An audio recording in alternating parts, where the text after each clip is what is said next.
Okay, so here are some of the lash extensions that I've tried. I have a few that are drugstore lash strip ones that I've cut up and it worked out really well.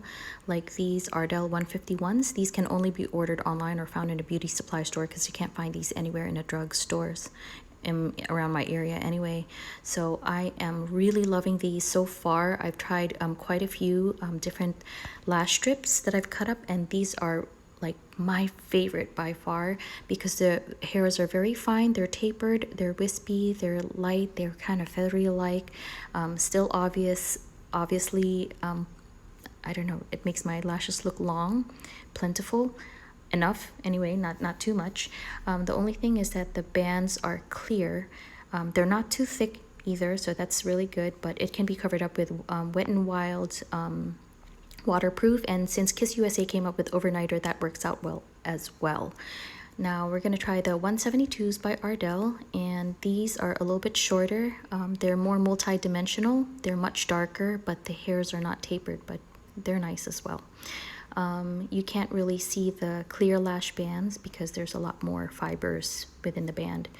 The next one is Kiss in Shy, and these are really black. They're not really multi-dimensional, but the hairs are tapered and the bands are black. They're thin enough as well.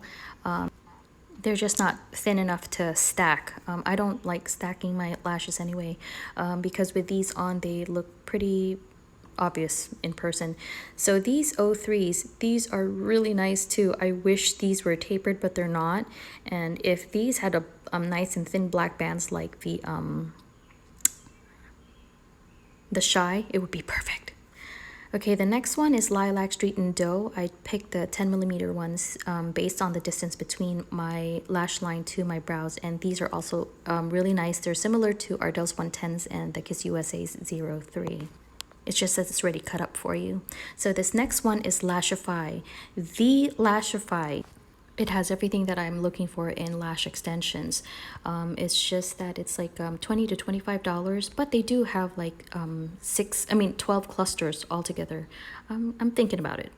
Okay, so this next one is by Dark Swan and Ethereal, and I found out about Dark Swan by watching a whole bunch of Tasha's videos because she reviews a whole bunch of cluster lash extensions in different price range, and yeah, I love it. She's great. So these I picked I thought it was going to be a lot lighter than the 151s by Ardell, but I think I used a little bit too much of the Kiss USA's overnighter on it. So the next one that I got is also by Dark Swan, and these are already clustered. It is already cut up for you in every 3 knots. So I picked even a shorter one for my inner corners and a slightly longer one for the third of the outer edge. So I think that's it for today. I do have I have tried other lash. They're not really extensions, they're placed above the lash line, but a lot of them I just put it under my lash line, and it works out really well for me. It's just that some of them just look like connect the dots under my lash line. It's really made, because a lot of them, they're really made to put over the lash line. So I think that's it. I hope you guys enjoy it, and I'll see you in the next video. Bye bye.